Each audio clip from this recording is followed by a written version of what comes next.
Assalamualaikum warahmatullahi wabarakatuh. Perkenalkan saya Isti Kanita. Dalam kesempatan kali ini saya akan melanjutkan tentang materi konservasi tanah vegetatif 2 untuk bahan kajian yang ke-9. Adapun materi kita kali ini merupakan kelanjutan dari materi di minggu yang lalu yang sudah dibahas tentang segala prinsip terkait dengan tindakan konservasi secara vegetatif dan juga ada beberapa pilihan. Nah, kali ini akan kita lanjutkan apa saja sebenarnya yang bisa menjadi pilihan tindakan konservasi vegetatif. Adapun subcapaian pembelajaran mata kuliah adalah mahasiswa mampu memahami dan merumuskan pengambilan keputusan untuk menentukan pilihan rancangan dari berbagai cara penggunaan dan pemilihan tanaman untuk konservasi tanah dan air, metode vegetatif pada lahan pertanian.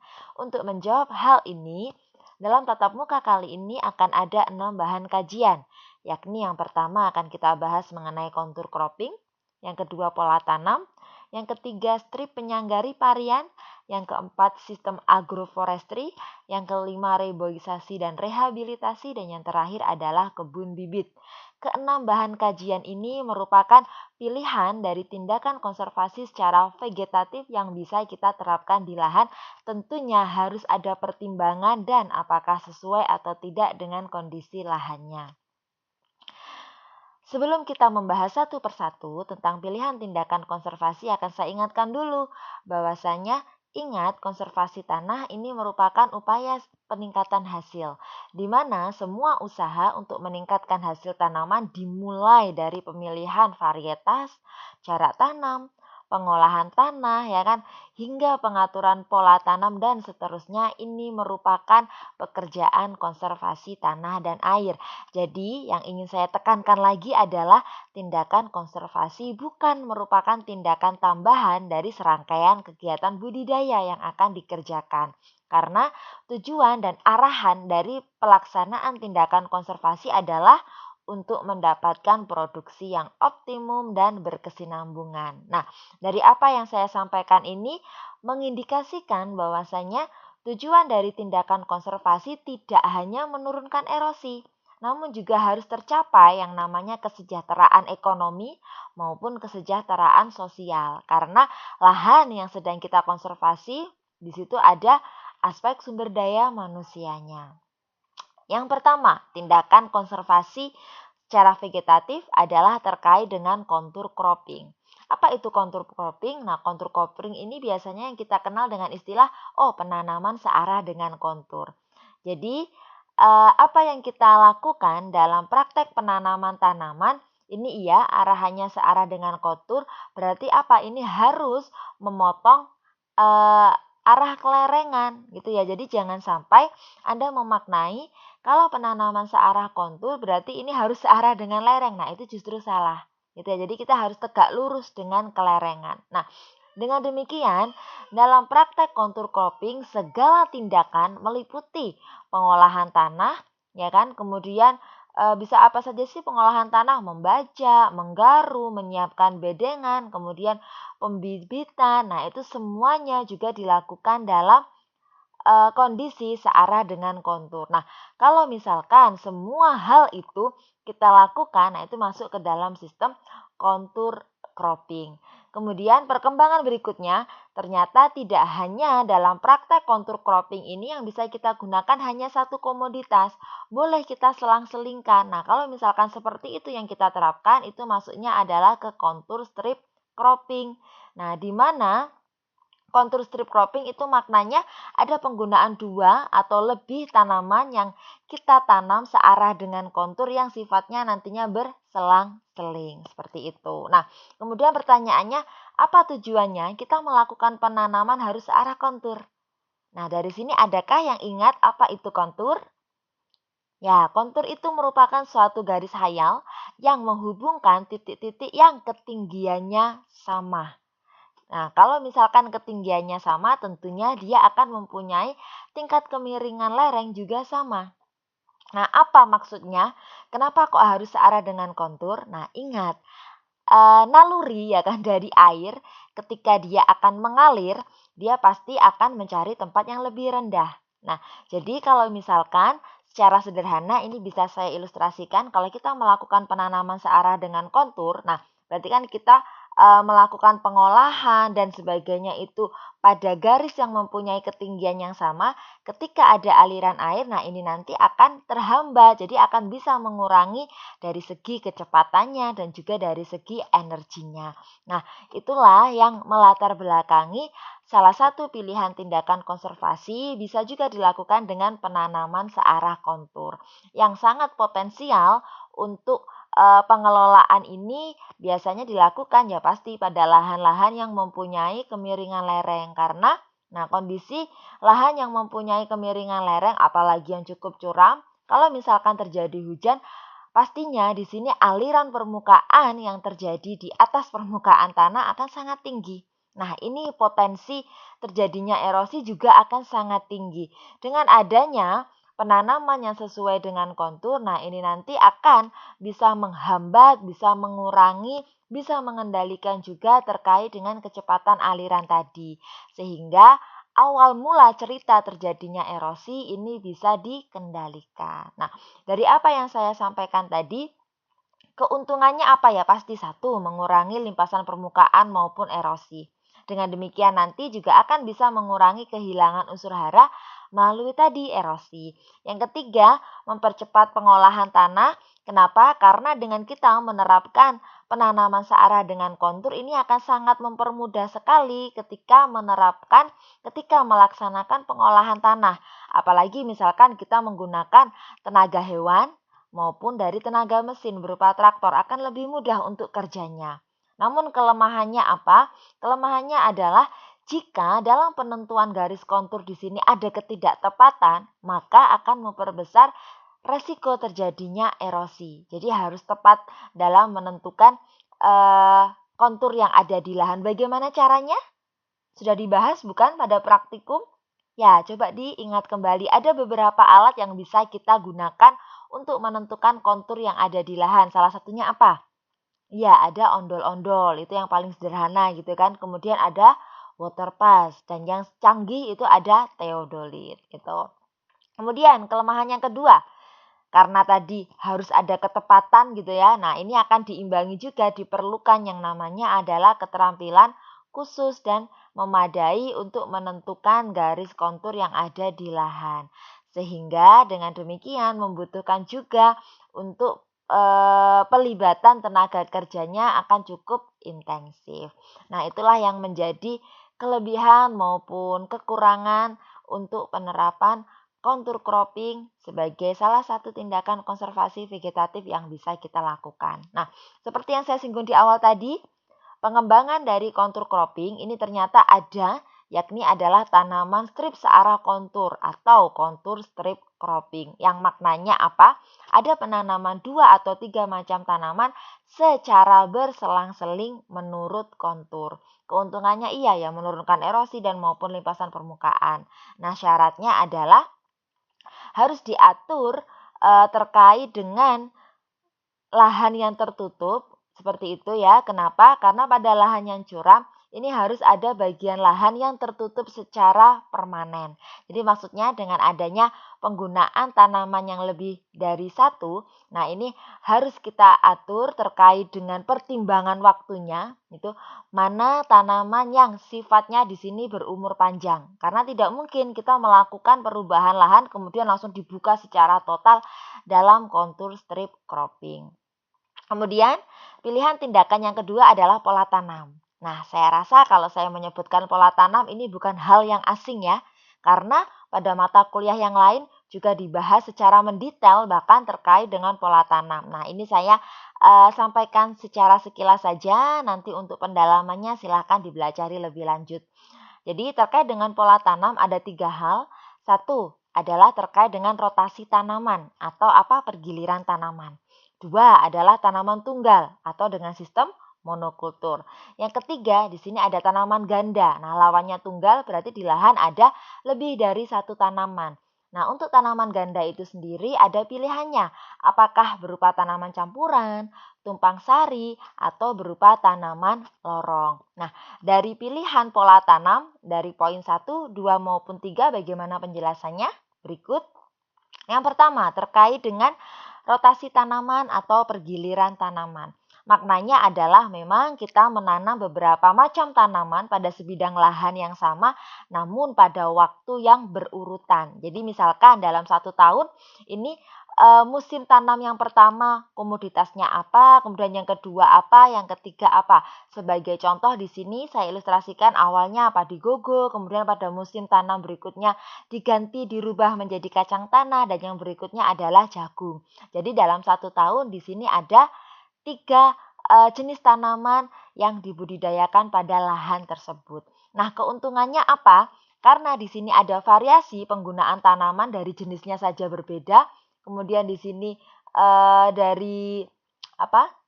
Varietas bahkan genusnya berbeda, tentunya akan mengurangi resiko penurunan kesuburan tanah. Nah, maksudnya apa? Serapan hama tidak akan sama dari satu musim tanam ke musim tanam berikutnya. Kemudian yang kedua adalah dapat memotong siklus hama maupun penyakit. Karena dengan jenis tanaman yang kita gunakan tidak sama, nah ini sumber makanan bagi OPT juga tidak sama.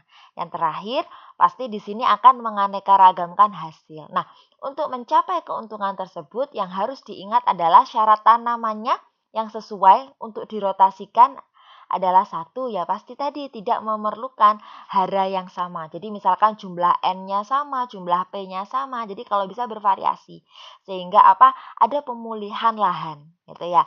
Yang kedua, tidak mempunyai hama dan penyakit yang sama. Oke. Yang berikutnya adalah penanaman tunggal atau monokultur. Nah, ini saya rasa juga sudah sangat jelas ya. Jadi pada prinsipnya pada suatu lahan gitu kan sebidang lahan dibudidayakan satu jenis tanaman gitu. Nah, berarti serempak seragam. Nah, di sini biasanya untuk penanaman monokultur akan banyak diterapkan bagi komoditas pangan gitu ya. Terus kemudian akan banyak loh ya, tapi maksudnya bukan berarti komoditas yang lain tidak boleh monokultur, boleh, komoditas hortikultura pun juga boleh gitu. Cuma di sini dominan biasanya berupa komoditas pangan. Nah, keuntungannya apa dengan sistem monokultur ini? Karena biasanya kalau kita singgung monokultur pasti dibandingkannya adalah dengan tanaman ganda ya kan, dengan tumpang sari. Oh, ini lebih unggul tumpang sari, monokultur ini banyak kerugiannya. Nah, bukan seperti itu. Jadi pada sistem monokultur itu sendiri juga mempunyai kelebihan, yakni apa? Proses perawatan maupun pemanenannya ini akan bisa lebih cepat. Karena apa? Karena seragam gitu ya. Bahkan bisa menggunakan bantuan mesin pertanian. Jadi mekanisasi akan terjadi. Dan yang kedua, bisa menekan biaya tenaga kerja seperti yang saya singgung di awal karena keseragaman tanaman. Jadi satu kali periode misalkan waktunya di sini menyiangi hama, ini waktunya misalkan harus ada penyemprotan. Nah, ini kan satu kali jalan. Semuanya serempak gitu. Kemudian yang ketiga, hasil panen yang didapatkan bisa dalam jumlah yang besar. Namun apapun itu, segala sesuatu pasti ada kekurangannya. Nah, kekurangannya adalah karena di sini monokultur semuanya seragam, maka sangat dimungkinkan sekali mempercepat proses penyebaran dari OPT. Karena apa? Di sini kan makanannya akan melimpah. Jadi akan sangat mendukung di situ untuk perkembangan OPT pun juga akan sangat pesat gitu. Kemudian yang kedua, kebutuhan hara yang sama pada satu jenis tanaman ini sangat berpotensi menyebabkan pengurasan hara di dalam tanah kalau misalkan tidak diimbangi dengan pengelolaan yang tepat. Kemudian berikutnya adalah penanaman ganda atau polikultur. Dalam polikultur ini kita bisa membaginya, apakah ini masuk ke tanaman campuran, apakah ini masuk ke tumpang sari, atau ini nanti akan masuk ke alley-cropping gitu ya. Nah, untuk tanaman campuran ini pada prinsipnya adalah terdapat penanaman beberapa tanaman pada sebidang lahan pada waktu yang sama. Nah, pertanyaan berikutnya apa Bu bedanya dengan tumpang sari? Karena tumpang sari juga dilakukan penanaman lebih dari satu jenis. Bedanya adalah kalau ini masuk ke tumpang sari jika dalam lahan tersebut ada kriteria ini masuk ke tanaman utama, ini masuk ke tanaman selah.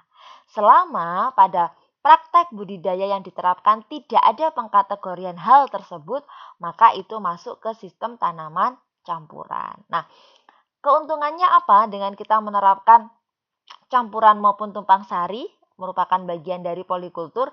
Keuntungannya adalah tajuk akan cepat menutupi lahan, gitu kan. Kenapa? Karena kan tadi ada variasi penggunaan tanaman, di mana antar tanaman karakternya berbeda, usianya berbeda, fase pertumbuhannya berbeda, sehingga di sini akan ada kombinasi. Nah, jadi akan saling melengkapi, terutama terkait dengan penutupan permukaan tanah. Nah, kalau penutupan permukaan tanah semakin cepat, maka ini bisa menurunkan erosi. Kemudian berikutnya akan mempertahankan kesuburan tanah. Karena dengan adanya kombinasi tanaman, pasti di sini untuk masukan bahan organik berupa sumbangan seresa ini akan sangat besar terjadi. Kemudian yang ketiga, bisa memperkecil resiko kegagalan panen. Nah, ini arahannya adalah terkait dengan variasi produk yang akan didapatkan. Nah, syaratnya apa agar kita bisa menerapkan tanaman campuran maupun tumpang sari di lahan? Satu, pasti tidak mempunyai kebutuhan hara maupun kondisi tajuk yang sama. Dua, diusahakan salah satu tanaman dapat menambah hara.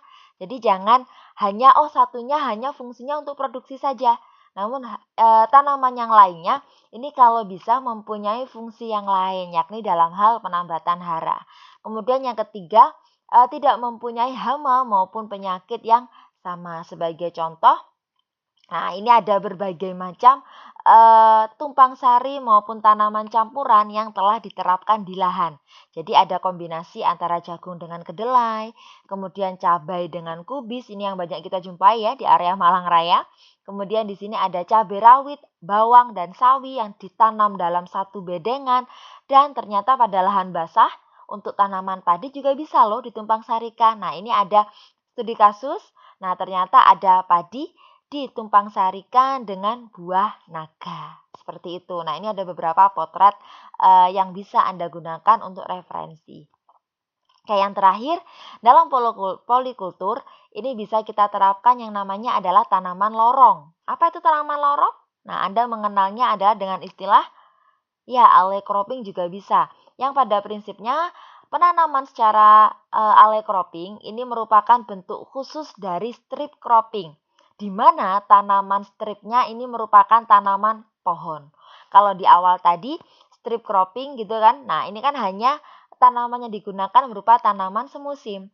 Namun kalau alley cropping, nah ini tanaman stripnya yang digunakan adalah tanaman pohon. Nah, yang disebut dengan hedgerow atau tanaman pagar.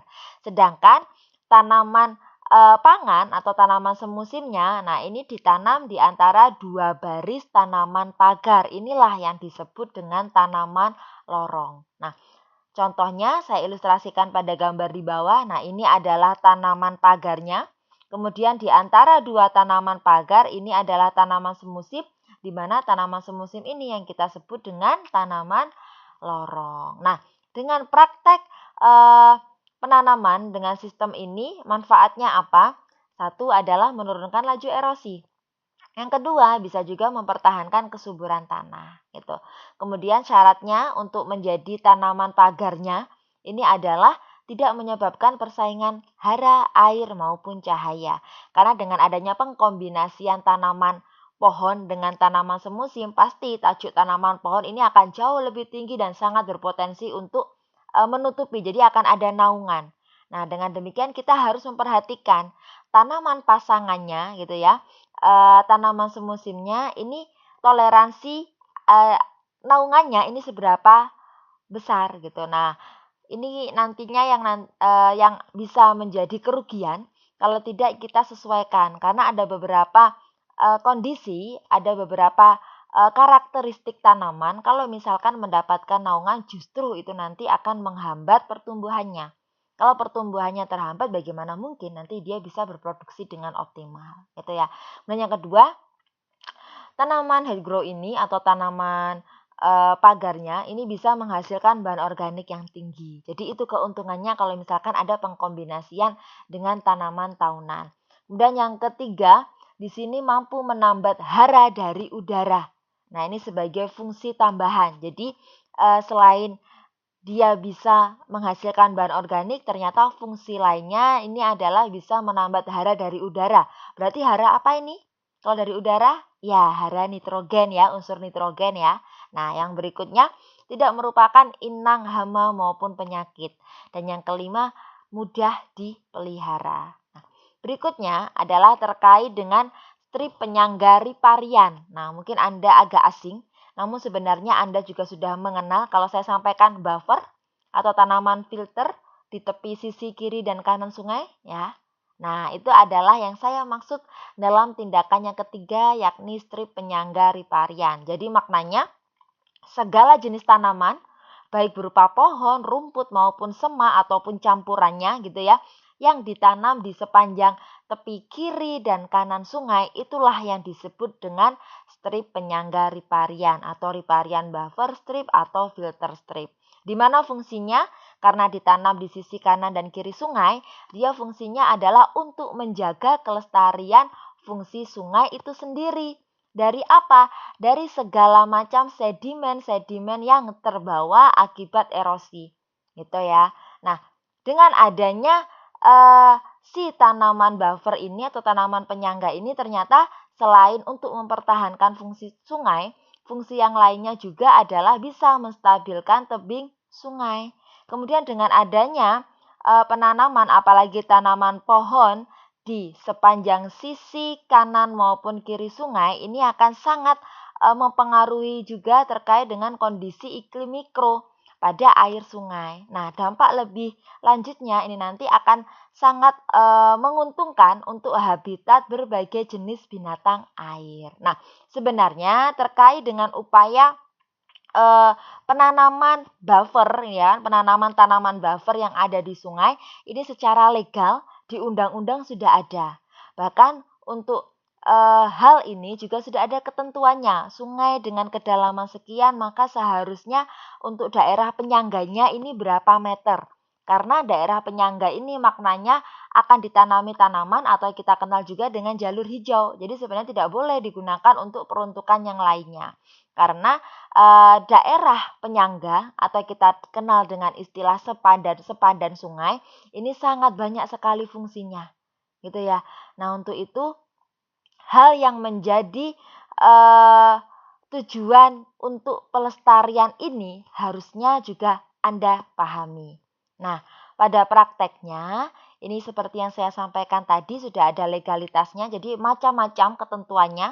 Ada ukuran sepadan sungainya ini harus 100 meter, 50 meter, 30 meter atau bahkan 10 meter. Nah, ini tergantung dari kondisi terkait dengan sungainya, kedalamannya gitu ya. Terus kemudian juga di area apa? Apakah ini misalkan di luar kawasan perkotaan atau ini di kawasan perkotaan? Nah, ini ketentuannya berbeda.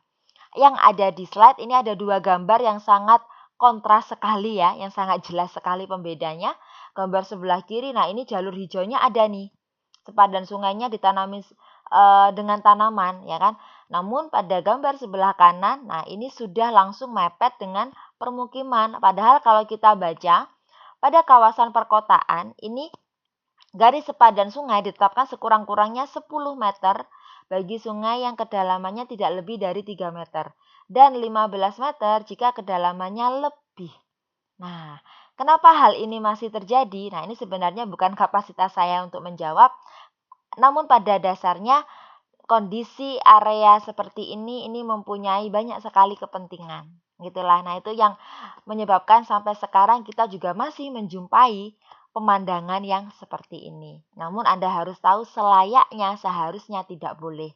Bukan hanya mengacu pada peraturan pemerintah, namun sebenarnya ini terkait dengan kelestarian ekosistem sungai itu sendiri. Gitu ya. Oke, kemudian yang keempat, pilihan tindakan konservasi vegetatif adalah terkait dengan sistem agroforestry. Di mana untuk agroforestry ini bukan istilah yang baru ya, karena ini suatu sistem yang sangat-sangat banyak manfaatnya. Jadi untuk agroforestry sendiri tidak hanya bisa memperbaiki secara ekologi, secara lingkungannya, namun juga nanti bisa meningkatkan keuntungan dari segi ekonominya. Itu. Nah, pada sistem ini akan tercipta suatu keanekaragaman tanaman karena pada prinsipnya di sini mengkombinasikan antara tanaman pohon dengan tanaman pertanian, maka di situ akan sangat bervariasi untuk jenis tanamannya. Nah, itulah nanti akan manfaatnya bisa tercapai, yakni dalam hal mengurangi resiko kegagalan panen, melindungi tanah dari erosi, kemudian juga bisa mengurangi terkait dengan kebutuhan pupuk yang biasanya diterapkan. Kenapa? Karena di sini ada suatu siklus hara yang terjadi. Ya kan, ada input, ada proses, ada pemanfaatan, kemudian ada input lagi. Nah, jadi siklusnya akan terus berlangsung, berbeda dengan kondisi pertanian secara intensif terutama untuk lahan dengan komoditas semusim saja. Nah, pada prinsipnya ada 3 komponen pokok untuk sistem agroforestry itu sendiri. Jadi tidak hanya kehutanan dan pertanian, nah kali ini untuk perkembangannya juga ada dari komponen peternakan. Sehingga untuk macam-macam sistem agroforestry di sini ada agrisilvikultur, ada silvopastura dan seterusnya gitu kan. Jadi ada kombinasi dengan sektor peternakan. Nah, dari apa yang saya sampaikan tadi, meskipun agroforestry di sini dirasa mempunyai banyak manfaat, namun catatannya adalah harus kita pahami tanaman yang akan kita kombinasikan apakah benar-benar sesuai. Jadi, apapun yang kita berikan di lahan ini akan mempunyai interaksi. Jadi jangan sampai sifatnya nanti akan berlawanan. Ya kan, satu sektor ini akan menjadi antagonis gitu ya, jangan. Jadi harus kita pastikan interaksi antar komponen yang kita desain dalam satu sistem agroforestry ini harus saling mendukung dan memang mereka cocok gitu ya, sehingga keuntungan, keunggulan dari sistem ini akan bisa tercapai. Terakhir, bukan yang terakhir, untuk yang kelima adalah terkait dengan rehabilitasi dan reboisasi. Nah, ini yang sering kita dengar. Kalau ada lahan gundul gitu, oke, direboisasi. Ada lahan rusak, kita rehabilitasi. Ada juga istilah reklamasi, restorasi. Nah, itu apa perbedaannya? Nah, ini sudah sangat jelas sekali dalam Undang-Undang Nomor 41 Tahun 99 bahwasanya rehabilitasi hutan dan lahan ini dimaksudkan untuk memulihkan, mempertahankan, dan meningkatkan fungsi hutan maupun lahan sehingga daya dukung, produktivitas, dan peranannya dalam mendukung sistem penyangga kehidupan tetap terjaga. Jadi rehabilitasi ini induknya. Bentuk kegiatannya bisa berupa apa saja? Bisa berupa reboisasi, penghijauan, pemeliharaan, pengayaan, dan seterusnya. Nah, jadi jangan Anda salah memaknai lagi ya antara penggunaan rehabilitasi dan reboisasi. Jadi seperti apa yang dimaksudkan pada Undang-Undang Nomor 41 Tahun 1999 bahwasanya sangat jelas rehabilitasi itu cakupannya intinya terkait dengan upaya memulihkan, mempertahankan, dan meningkatkan fungsi hutan maupun lahan. Nah, caranya adalah bisa salah satunya dengan reboisasi. Jadi secara sederhana, reboisasi ini adalah include dalam kegiatan rehabilitasi. Namun, dari makna ini, kegiatan rehabilitasi ini dilakukan pada seluruh kawasan hutan maupun kawasan non-hutan kecuali cagar alam maupun daerah taman nasional. Nah, itu adalah area-area yang tidak bisa direhabilitasi. Karena seharusnya cagar alam maupun taman nasional ini tidak ada gangguan gitu ya, karena tidak boleh dimanfaatkan untuk peruntukan yang lain. Terakhir, terkait dengan kebun bibit. Nah, kebun bibit ini sebenarnya merupakan salah satu program dari Kementerian Lingkungan Hidup dan Kehutanan atau KLHK sejak tahun 2010 seingat saya. Nah, ini upayanya adalah untuk tetap melestarikan lingkungan, di mana sifat dari pengembangan kebun bibit ini ada pemberdayaan kepada masyarakat. Jadi tidak hanya KLHK mengembangkan kebun bibitnya sendiri, namun ini secara terbuka akan bekerja sama dengan masyarakat. Nah, biasanya difasilitasi dengan pembentukan kebun bibit rakyat atau KBR, dan di daerah lain juga disebut dengan istilah kebun bibit desa atau KBD. Di mana untuk komoditas dari kebun bibit ini yang dikembangkan relatif adalah komoditas tahunan. Ya, bisa berupa tanaman buah-buahan, bisa juga berupa tanaman yang langka. Nah, yang intinya sesuai dengan daerah masing-masing, kebutuhannya bagaimana. Nah, dengan adanya KBR ini, Ini bisa memfasilitasi kelompok masyarakat maupun petani yang ingin mengembangkan pembibitan di wilayahnya.